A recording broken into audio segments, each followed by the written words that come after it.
Why does the United Kingdom seem to lust for war with Russia in particular? Now, I know that's not necessarily unique just to the UK, because UK seems to follow a lot with the United States, who, and as you've seen on our show many times, there's a lot of Americans that seem to have a lust to go to war. Ours is just kind of generally, we love to go to war with anyone instead of just with Russia. But there just seems to be a special sore spot in UK for Russia. And that's very poignant right now, as we're going to get to in just a minute. And we have the amazing Alexander Mercouris on with us today, host of the Durans, and also just an incredible guy who really knows a lot about what's going on, especially in London, coming to us live from London, right? That's where you're at right now? Absolutely, and delighted to be on the show, by the way. And always a delight for us to have you, I assure you.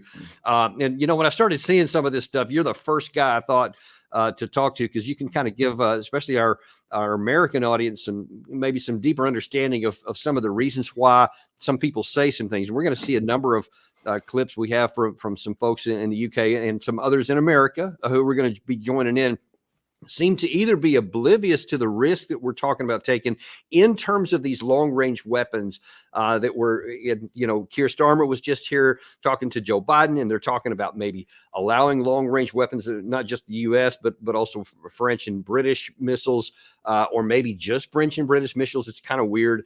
But we have to give permission because some of our components are in them, et cetera. But we want to try to understand a little bit more why the British people, whether it's the government or some of these other experts, are so against Russia. I wonder if you can just kind of generally tell us what's the undercurrents behind these comments. It's a very good question, actually, and it's one that a lot of people have been asking and wondering about for a very long time. There is, by the way, a monumental history by a Harvard professor called Greason, written in, I believe, 1970, or perhaps even earlier than that, no, 1950, in which he discusses the origins of British Russophobia. And he traces it all the way back to the 1840s. So that tells you. I think the fundamental reason why the British have this enormous complex about Russia is that Britain used to be a great power. It's a superpower. In the 19th century, perhaps the most powerful country. And at that time, in the 19th century, the great adversary was Russia. And we got into the habit at that time of thinking of the Russians as our enemy. We had played something called the Great Game, as we believed, in Central Asia against them. We convinced ourselves that the Russians were out to take India from us and all that kind of thing. And that established within the British system a kind of hard wiring that Russia, this other mysterious great power at the other end of Europe, was never really a friend, always an adversary. And then two things happened, I think, which deepened that sense of hostility. One was communism, and the British were very opposed to communism. Winston Churchill was very opposed to communism. That made us feel even more antagonistic to the Russians than we had been. And then the second thing happened, which is that our power gradually ebbed away. We became less powerful, and that means that every single British political leader, to a greater or lesser extent, feels that in order to sort of assert him or herself and Britain, they have to stand off against the Russians, because by standing off against the Russians, we still appear to ourselves and to the outside world to be relevant and strong. If we just get on with them, if we just leave them alone, then nobody takes us seriously anymore. They all think, we're just another small country, or relatively, medium-sized country. But if we seem to be leading a crusade against the Russians, well, somehow that makes us appear more important than perhaps in the great scheme of things we really are. Well, now, and I, whether I agree with it or not, it makes sense, and I can understand why that would be categorically. So, yeah, because we want to be seen as leading in action. Certainly, a lot of that underscores some of our motivations in our country on a number of fronts. But when it comes down to a situation where going down a course of action could be harmful to your interest, and it seems like that the brakes would get put on, and so far there doesn't seem to be any brakes. And to underscore kind of what I'm talking about here, I'm sure most people have seen this by now, but if not, I'm going to play a comment from Vladimir Putin last Friday when he made, at least to my rendering, the most stark claim to date since this war began about what he would do if the war expands beyond, and including specifically talked about these long-range missiles. Here's what he said. Это решение будет принято. Это будет означать не что иное, как прямое участие стран НАТО, Соединенных Штатов, европейских стран в войне на Украине. Это их прямое участие. И это уже, конечно, существенным образом меняет саму суть, саму природу конфликта. Это будет означать, что страны НАТО, США, европейские страны воюют с Россией. А если это так, то, имея в виду изменение самой сути этого конфликта, мы будем принимать соответствующие решения, исходя из тех угроз, которые нам будут создавать.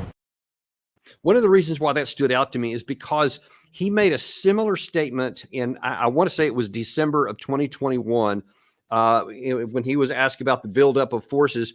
And he said at that time that if the United States and NATO continued to press forward on having Ukraine join NATO, that he would take, quote, distinct military technical measures, which a lot of people in the West went, what's that? Whatever. I mean, they're just going to, it's just talk. He's not going to do anything. And then, of course, we know exactly what he meant by technical matters militarily. So he made good on that threat. This seems like a version of that to me. So first of all, I just kind of wonder what your take was when you heard him say that. And do you think he really means that they would do something beyond the borders of Ukraine if we use long-range missiles? I don't have any doubt at all that he means this extremely seriously. He went on to say that if this happened, then in effect, countries, NATO countries that were doing this thing would be in a state of war with Russia, state of war, and the Russians would henceforth act on that basis. And this warning has to be taken in conjunction with a specific warning the Russians gave to the British a couple of months ago, when this idea of launching missiles into Russia was first floated by the then British Foreign Secretary, Lord Cameron. The Russians called in the British ambassador to the ministry, the foreign ministry in Moscow, and they said to the British ambassador, and it's there on the foreign ministry's website, look, if you do this, you're participating directly in the war, and at that point, we reserve the right to strike back at you anywhere in the world where we wish. In other words, they're prepared to go against British military assets anywhere in the world. Now, as you rightly say, he made similar warnings in 2021. Everybody then said, we shouldn't take this too seriously. He's probably bluffing. He wasn't bluffing. I see no reason why we should take it as a bluff this time. Now, you sent me something earlier this morning. You said there was an article in the Times, the London Times, which you said a couple things about that were kind of alarming to you. I wonder if you can elaborate a little. Well, the first thing to say is that one of the things that Putin particularly focused on is that these systems, these missiles, Storm Shadows, we're talking about Storm Shadow missiles, that the Ukrainians cannot operate them. Because GPS, basically, this is going beyond what Putin said, but GPS doesn't work inside Russia. The Russians jam the missiles. So that means that the missiles can only operate through ground mapping. In other words, they have to get data from satellites that has to be uploaded into the missiles. He says that in the same statement, by the way, that you've just shown the film of. Right. And he said the Ukrainians can't. They don't have the satellites to do that. They don't have the people to upload the system, this information into the missiles. Well, the Times, the London Times, which is the newspaper which sent that article, it says exactly the same thing. It says that you have to upload data from satellites into the Storm Shadows to make this work. And the only people, the people who have to give their agreement to this are the Americans, because this works, this ground mapping thing is done with their proprietary software.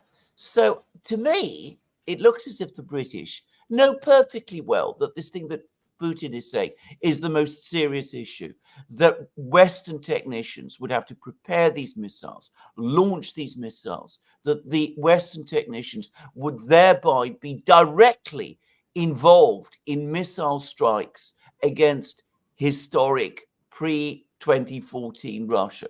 That is true, and the British know it, and they're going ahead regardless, and they want to involve the United States.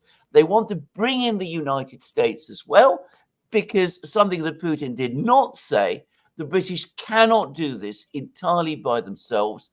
They need the Americans there to help them do it for them all together.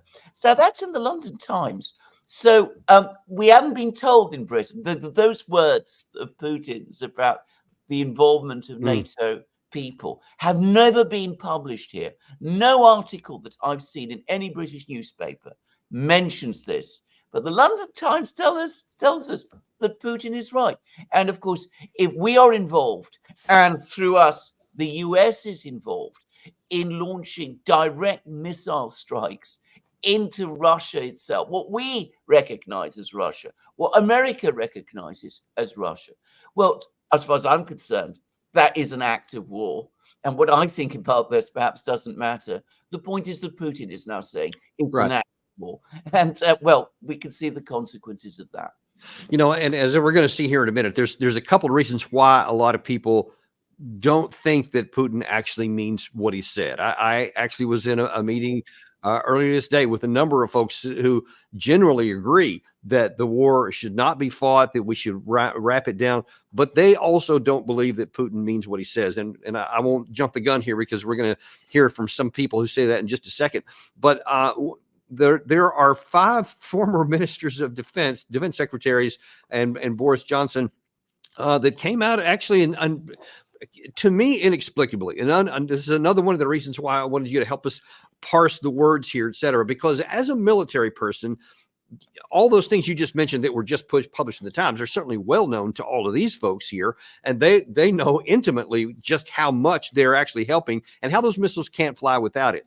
And yet they still argue that we should go ahead with it. Watch this. Well, let's speak now to Mark Urban, diplomatic analyst and columnist at the Sunday Times, who suggests we could be heading for the end game of the conflict. Well, how significant do you think this intervention is by these 5 former defence secretaries and indeed Boris Johnson? Well, let's speak plainly. They are 5 former Conservative defence secretaries and a former Conservative Prime Minister. So I think there's a good bit of politics in this.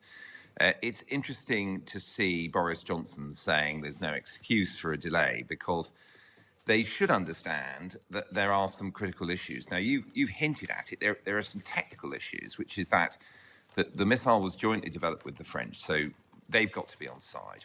But also, it needs navigational data that is provided by the Americans. So that's quite a big technical problem. You can't just decide, oh, enough of this, they're dithering too much. We'll just tell the Ukrainians they can get on with it and fire it. You do, in order for the thing to work properly, and as you've suggested, to be able to find its way, for example, around their defences, it doesn't go straight to the target. It takes a route that's designed to bypass the most likely places where it can get shot down. So even he talks about the same thing you just mentioned and goes into a little bit more depth of, these are really sophisticated missiles that have to terrain track to get to where they're going, and it can only be done by us. So the question that I have is, why would these defense secretaries who understand all that, why do they think that they can literally strike on Russian territory and there not be a reaction?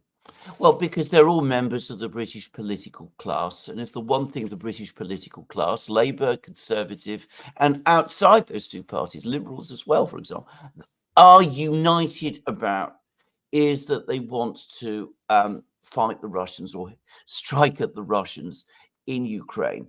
And it's important to remember these are 5, ultimately they're politicians. One of them, Ben Wallace, is a former soldier, and one would like to believe that he knows better, but than to want to get us involved in this sort of thing. But they are political figures, and they are speaking for the rest of the political class. And where I disagree with Mark Urban, by the way, who I'm very familiar with. I mean, he's an interesting and in some ways insightful writer. Where I disagree is I don't think this was playing politics, conservatives versus Labour, them trying to be, push, embarrass Keir Starmer by saying, he's being soft, he should go it alone. I think the purpose of this is actually it's intended to help Keir Starmer by showing to the Americans and to the other European allies how united the British are on this one, and to try to sort of get that sort of message across that this isn't just the policy of the existing Labour government. It is a policy that all of Britain is united behind, or at least all of political Britain is united behind. Well, and if I could reinforce that point and drive it home, here is the current Foreign Secretary Lemmy saying very nearly the same thing. They have asked for further missiles. We have provided them. We are in discussion with them about ensuring that they get through the winter in the strongest of position. As for Putin, but they're not going to get through the winter if they're being rained down. Trevor, Putin said Russian missiles. Putin said from Iran, don't send raining down on them. Putin said Russian bases. Putin said don't send tanks. We sent them. Putin said don't send any missiles. We sent them. Putin threatens every few months to use nuclear weapons. It's totally unacceptable. We won't be bullied by Putin's shameless grandstanding. What he should now do is cease his aggression and leave Ukraine. That's what he should do. Okay, well, that's fine. That's what we would like him to do, but that's not going to happen. So now we're starting to get into the part that concerns me a little bit, that they may actually believe this. And he just literally just validated everything you just said about it being the political class, not just one party over the other. But I think that he actually believes that Putin is just bluffing because he didn't do anything on the tanks and the jets and all this other stuff, that he's not going to do it now. How do you see that? Well, I don't agree. And I think the point to make about this is that there's an enormous amount of historical reconstruction. I don't ever recall Putin coming out and saying that they should, the West shouldn't supply tanks to Ukraine, for example, or artillery shells, or all of that. These were red lines we in the West put on ourselves. We said we wouldn't do these things. And then, of course, we went and did them, and it's prolonged the war, and it's made the situation worse, and it's ultimately made many people in Ukraine die. And Ukraine is now in that appalling situation, which David Lammy is admitting it's in, where it might not get through the winter. Sending the missiles actually does cross a Russian red line. Putin has never spoken in the past about we and them being in a state of war. This is completely new language from him. And it's not going to help Ukraine. It's not going to change the military situation in Ukraine. Virtually every single military analyst I've seen, including, I believe, yourself, by the way, Daniel, have said this. I mean, we can't conduct a missile offensive against Russia that's going to change the balance of the war. We are running enormous risks for no particular discernible military gains, with very, very few missiles, and engaging in kind of rhetorical poses, which is in effect what David Lammy does, talking about Putin as if he was a British politician and trying to score points off him, because this is what we do a lot, by the way, in Britain. We are very much into this sort of game. It's silly.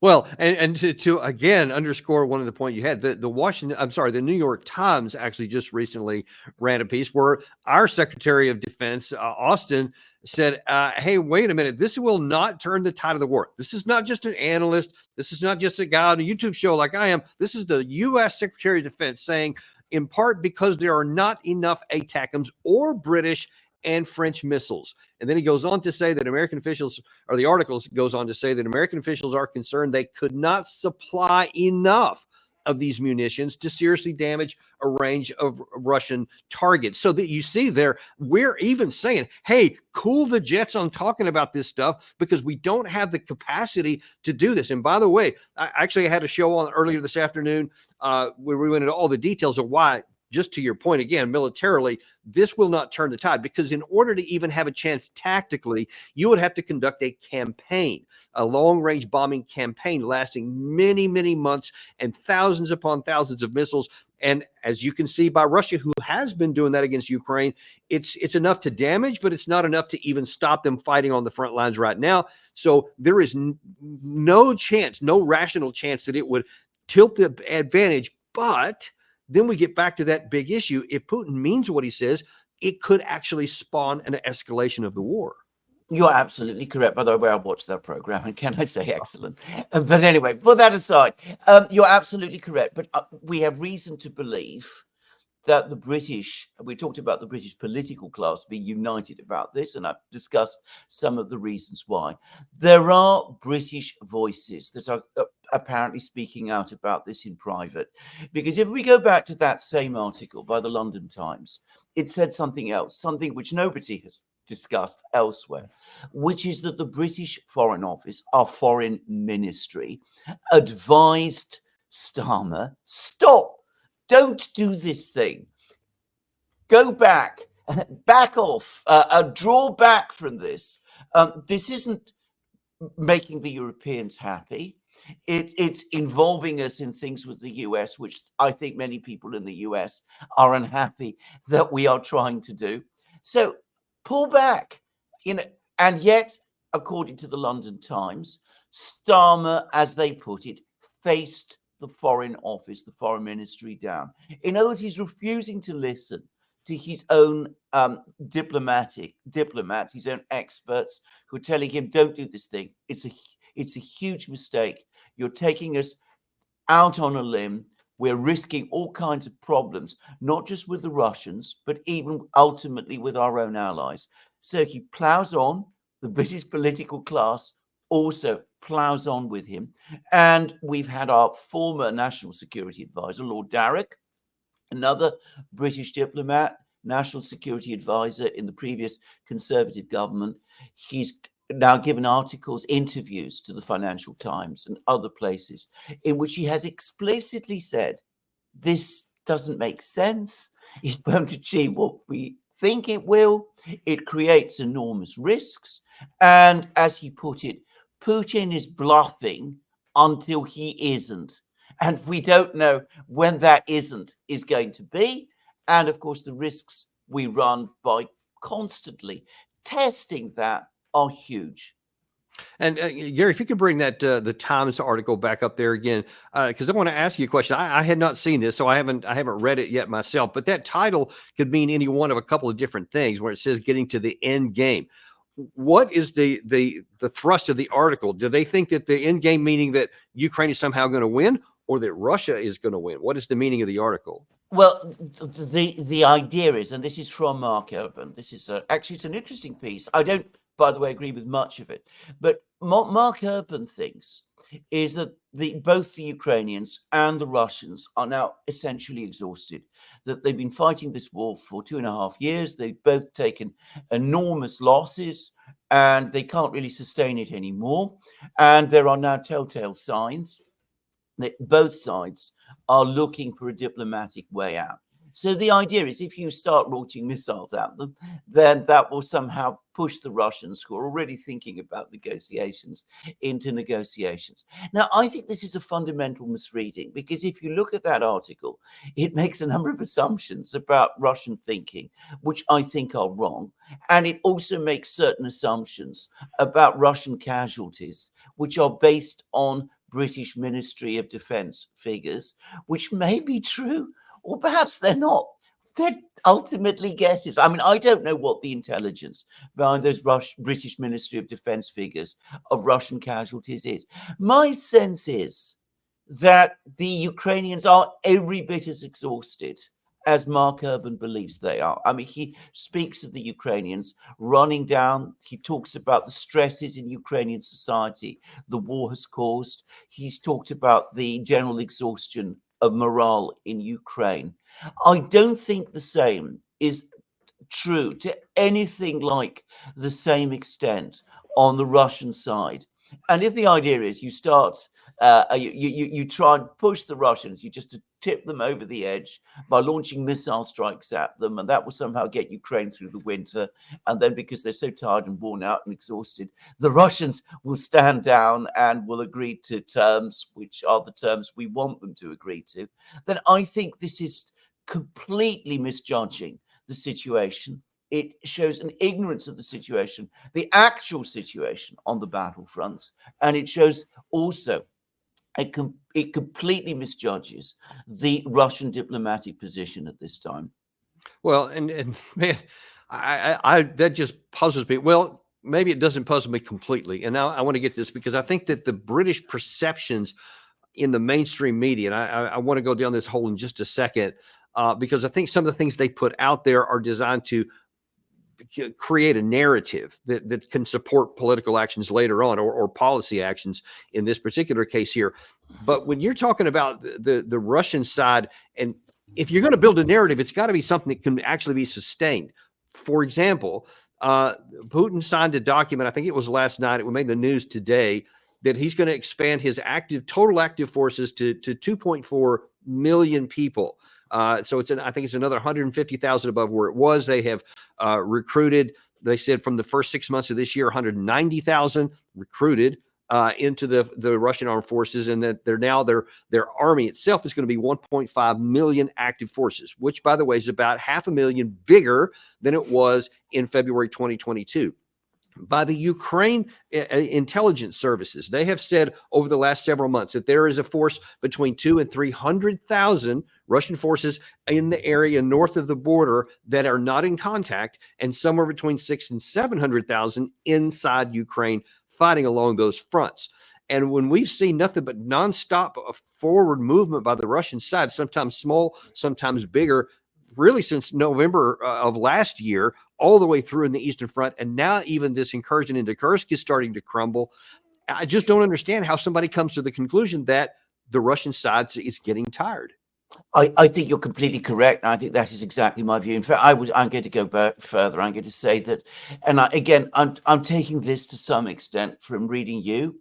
I may not always be getting you right, by the way. So if I am not, my apologies. But I think the Russians at the beginning of the war didn't have the critical mass to win as quickly as perhaps they hoped they would. They didn't have the numbers. They didn't have the experience. They didn't have the skill. There were lots and lots of problems in their command system.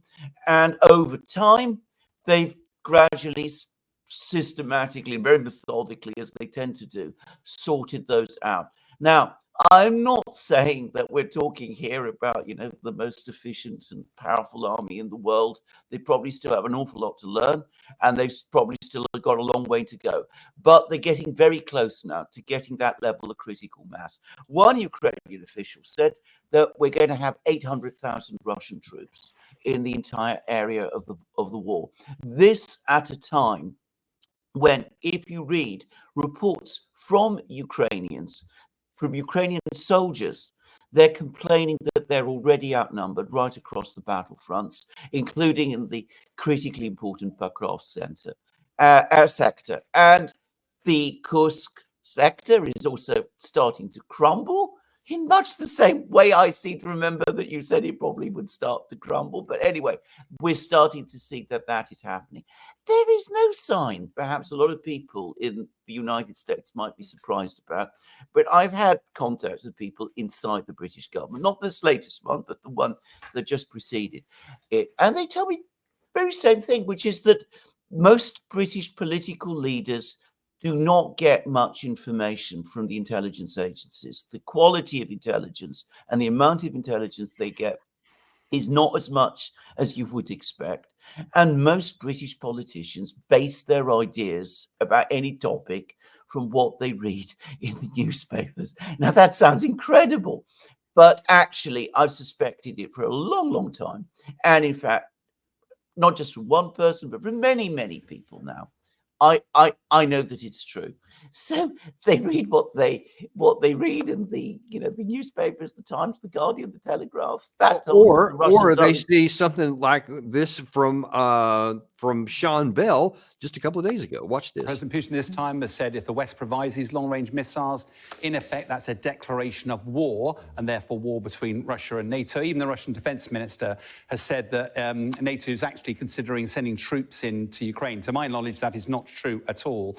But frankly, President Putin, shown here, knows if the West was to directly engage, if NATO is directly engaged, Russia will be stopped in its tracks. And therefore, at every step of the way, whenever there's been a talk about providing anti-tank weapons, then it was tanks, then it long-range missiles, then F-16s. Each time we've seen President Putin up the rhetoric. The irony of this particular moment, though, shouldn't be lost on anybody, that it was only a few days ago that Russia took delivery of 200 Iranian missiles that are deliberately to target targets all the way across Ukraine. Yet the moment Ukraine is trying to look to do exactly the same thing, that's a declaration of war somehow with the people providing those weapons. Now, the thing about this is this gets into to support your comment that a lot of this stuff is made for political, as though he's talking to a political person and you're going to shame him into saying, "Oh, you just took weapons from this guy, and now you want to talk over here," like Putin's going to go, "Oh, you know what? You got me red-handed. All right, send the missiles back to Iran. We won't do."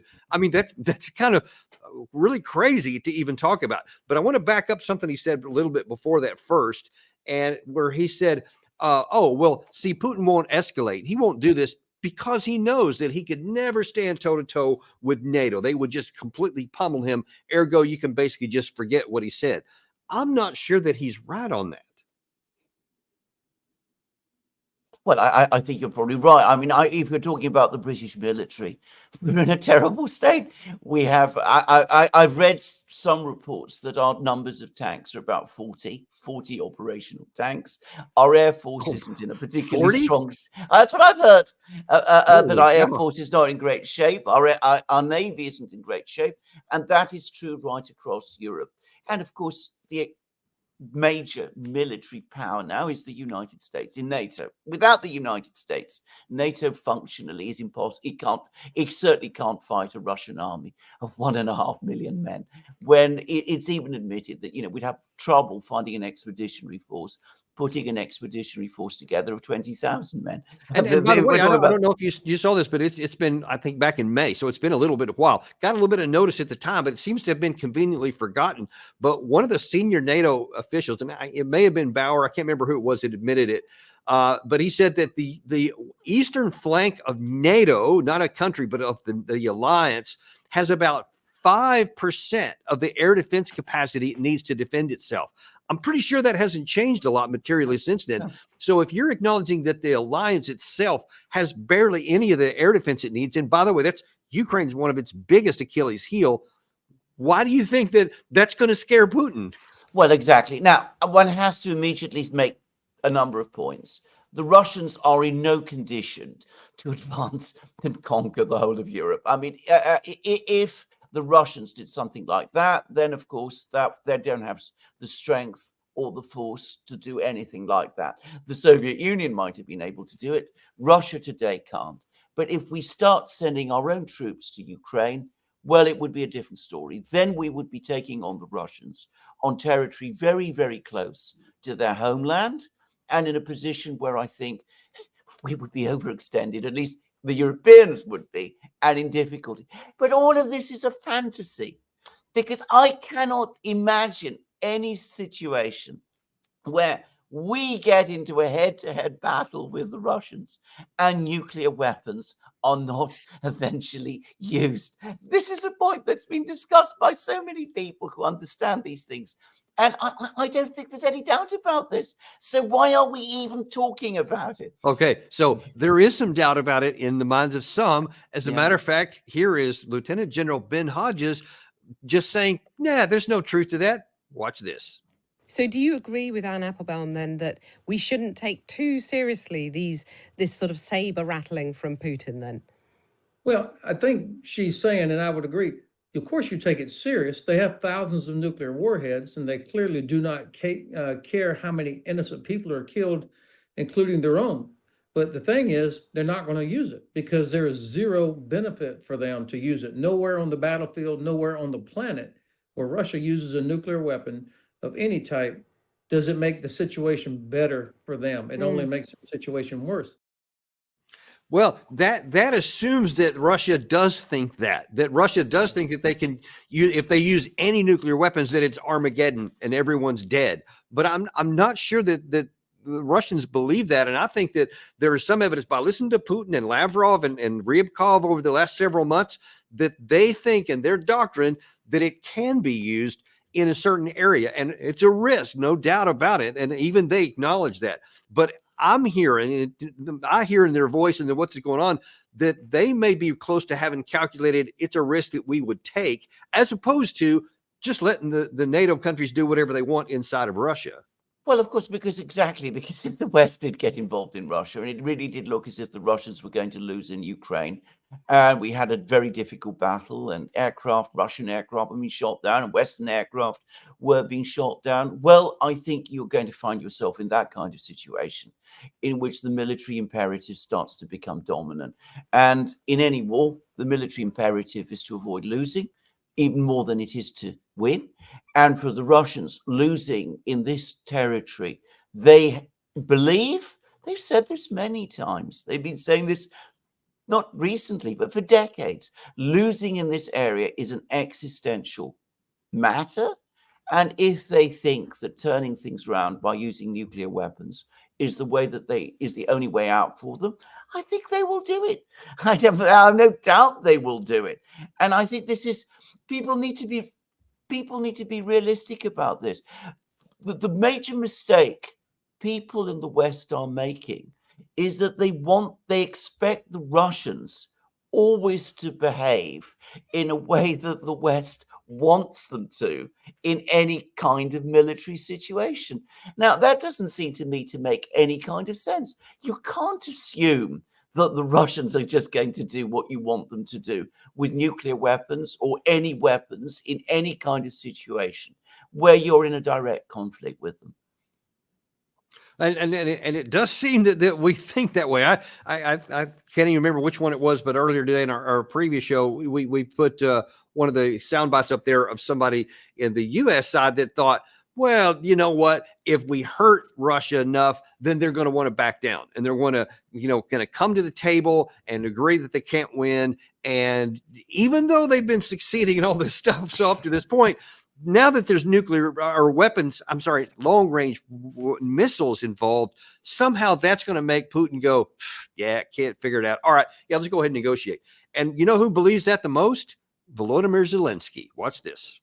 When you're very strong and the other side knows that you're very strong and you're as strong as possible to make influence on his society, not to be very happy with this war, because he afraid, again, I repeat it again and again, because I'm sure in it, he afraid only one thing: no leaders, no countries, no nothing.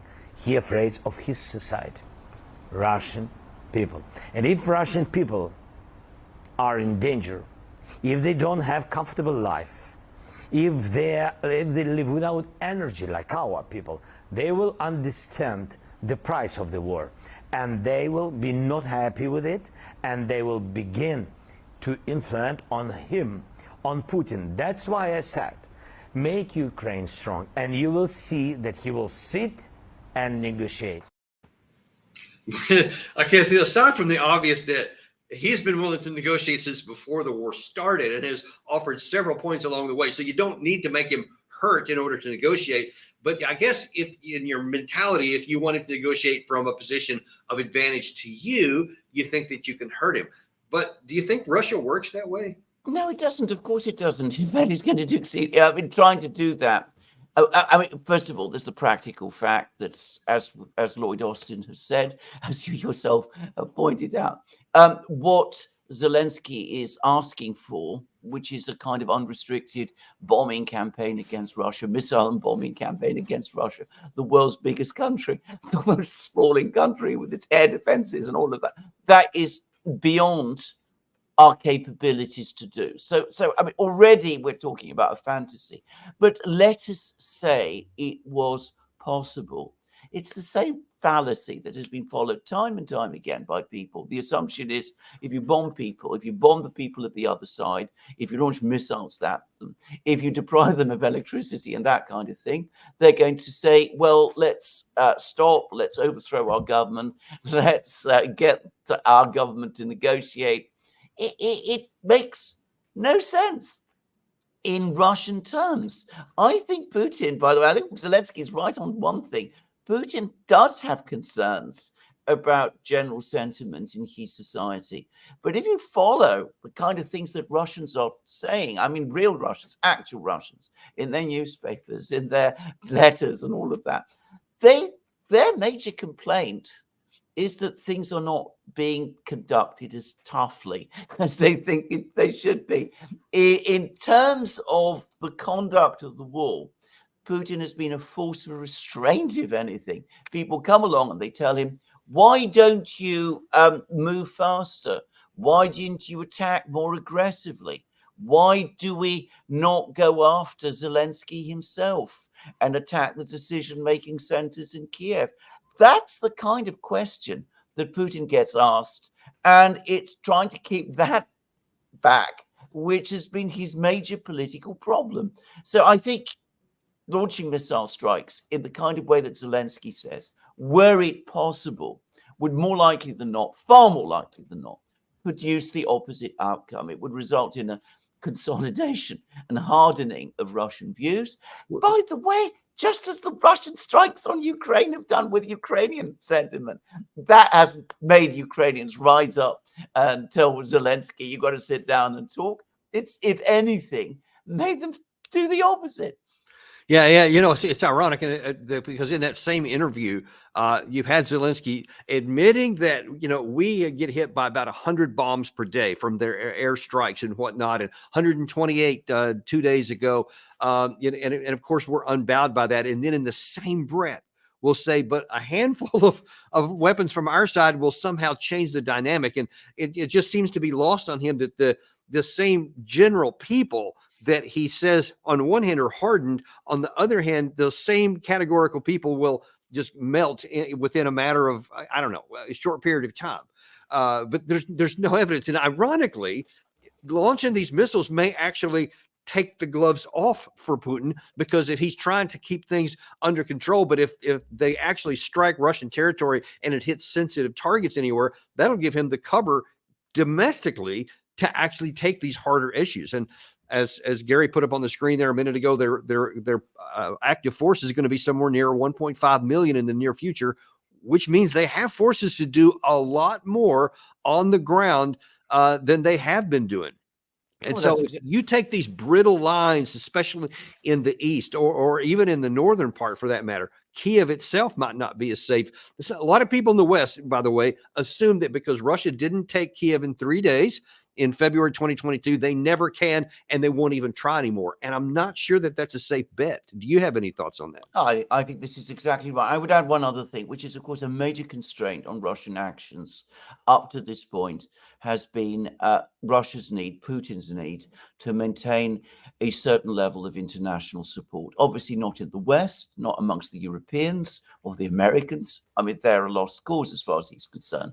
But he's got to keep on side people in the Middle East and in Africa, and above all, of course, India, China, the other BRICS states. And remember, there's a big meeting of the BRICS states coming up in a few days, in a few weeks rather. China, India, Brazil, South Africa, Saudi Arabia. These are the countries that he has to listen to. And they don't want, they made it very clear various times that they would prefer to see a negotiated solution to the war, and they don't want unrestricted military operations across Ukraine. They want the Russians ultimately to sit down. And of course, what's made it possible for Putin to press on is that the Ukrainians have always refused to talk, but that's another issue. But of course, if we get into a situation where there is an unrestrained missile offensive against the Russians, well, Putin can then turn to his friends and say, look, we did what we could. We offered to talk many times. We entered into agreements with them in April of 2022, which they walked back. And now look what they're doing. They're attacking our country. They're threatening us in ways that we have never been threatened up to this time. We have to respond. We have the critical mass. We have the men. We have the machines. We are in a very much more powerful position than we have ever been at any point in this war up to now. And just let us go forward, and we can do it. And I think the Brazilians, the Chinese, the Indians would not want to see the Russians take Kiev, because this is very unnerving for them. It's an attack on the capital of a UN member state. But if there's an all-out war in which Russia is threatened, then the calculus changes. And in 2022, the Russian army was small, it was disorganized, it wasn't terribly well led. The Ukrainians were at their best, their strongest. Their soldiers were much more experienced. There were many more of them. They outnumbered the Russians at that time. I think the situation today is going to be very different, and it's going to be very different in a few months' time. Much more powerful Russian army, much weaker Ukrainian one. And you know, one of the things that actually works against what we should be doing. Let me put it a different way. What the West should be doing, especially the United States, if they wanted to put some daylight between Russia and the BRICS, and they wanted to cause some lack of support or trust, the last thing you would want to do is to mock everybody and to talk about how they're dumb, because that makes it look like we don't really understand the situation here. Here is now shifting over to the U.S. side from some dumb things. Here's one of our ambassadors, Volker, talking about this growing mass between China, Russia, North Korea, and Iran. Well, watch this. Why have Russia and China been driven together, and why are we seeing such robust military exercises near one of our states? Well, they share an interest in disrupting the global world order that has existed for 70 years and created peace for the last 70 years. China wants everything to revolve around itself, and it wants to replace the United States. Russia is just trying to rebuild the Russian Empire. So they share a little bit of a common interest. But let's be clear, in this, Russia's the junior partner. China is actually the big concern. And they're doing these exercises just as a way to try to get under our skin. So now he was referring to, and they may still be going on, these very large 400 ship joint operations, naval operations in the Sea of Japan between Russia and China, which shows their growing cooperation. And of course, he just dismisses it. Well, this is just trying to disrupt the global order, has nothing to do with us. We're not doing anything. And Russia, they're just trying to rebuild their empire, forgetting all about the fact that NATO was coming up right to its front door, and now they've been locked in this war. That NATO and 50 nations have been doing everything in their power, economically and militarily, to destroy the Russian state. Outright say they want the strategic. This is an overt statement. We want the strategic defeat of Russia, and we're doing everything in the world to get it. No mention of that. It's just that, like, oh, they just want to rebuild the Soviet empire or something like that. And to me, when you're talking diplomatically and all these other countries you're talking about, whether it's the global South, Africa, or anywhere in the Indo-Pacific, and they hear you saying those kinds of things and see you doing something else, it seems it's going to make them even less uncomfortable about Russia finally taking some action there, rather than put more pressure on them not to. Well, this is exactly correct. If you're talking about the wider world, let's just put Russia, China to one side. I think people in Washington ought to ask, why hasn't the wider world supported us, the West, in this conflict more solidly than perhaps than they actually are? Why are they refusing to turn up to peace conferences that we try to organize in Switzerland? Because most of them stayed away. Why are they refusing to sign final communiques and things of this kind? It's because fundamentally they see us as driving this crisis. They see us putting pressure on the Russians, seeking a strategic defeat of the Russians. And we've been absolutely open about this. And most countries around the world don't want to see that. Their instinct is, in this situation, to try to preserve the international system, of which they see Russia as a central part. Obviously, they want to see negotiations. Obviously, they prefer to see a solution. But if it's a question of seeking a Russian defeat, then their sympathies are going to be with the Russians and not with us. And by the way, the same applies to China. Now, China and Russia do have this relationship. We've pushed the Russians into this relationship with the Chinese. I can remember very well, I was, in Moscow, people talking 20 years ago about how the best position for them would be equidistance between China and the US. They didn't want to side with either power. But we are talking about inflicting a strategic defeat on them. So it's no longer a question of equidistance. It's of looking for allies. And who is the powerful ally they look to? It's China. And on the Chinese side, well, of course, they have an ally in Russia that could provide them with raw materials and all kinds of technology and diplomatic backing and intelligence and all of these things. The Chinese see this as a strategic asset, and they see the Russians as a key partner in the BRICS. And you can understand why it's all coming together. We could have played a completely different game. We could have maintained distance between these two powers. We could do it still. The Chinese are not hugely happy about this war. They don't want to see Kiev fall. They don't want to see territorial losses by Kiev because obviously they have concerns of their own there. So do other countries. If we knew how to play this game in an intelligent, skillful, diplomatic way, we could not only bring about peace, a peace which would preserve Ukraine, but we would also be able to create real difference. We would, create space between these different countries. Yeah. And Instead, we're doing the Alexander, I mean, obviously I couldn't agree with I do agree with every word you just said, but of course, if we had that capacity, the war would never have started because there was so many off-ramps available prior to February 2022. But we have chose to destroy all the off-ramps so that there weren't anything path except to war. In the last amount of time we have here, I want to ask you a question about the British side. It's a really hard question. In my previous show, we were talking about the real challenges that this could provide the current administration in the United States in terms of if the weapons are given to Ukraine to use in Russia and there's a response. Because it puts even the question itself, it puts the Biden administration in a huge dilemma, because if it doesn't give permission to this, it makes them look weak and it makes the electorate look weak right before a presidential election. But if they do allow the weapons and Russia makes good on its threat to expand the war, then of course, it's the worst possible outcome. So it's a huge dilemma. So I have a similar question for you on the British side.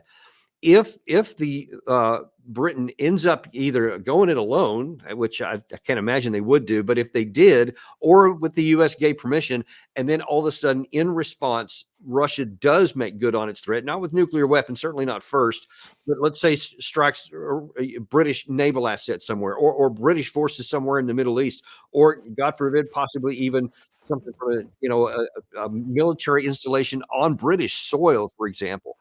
What is the British government going to do in that case? Will they literally go into a war that could almost immediately go nuclear, or will they stand down? Well, they will panic because they don't expect such an outcome. I mean, this is something that they've convinced themselves will never happen. By the way, I would add to all of these other things that the Russians will do. Breaking diplomatic relations with London, which is not something one should underestimate. I think the Russians might do that. They've just expelled 6 British diplomats. They might move in that direction. It would probably be only the first move. The British wouldn't like that at all, by the way.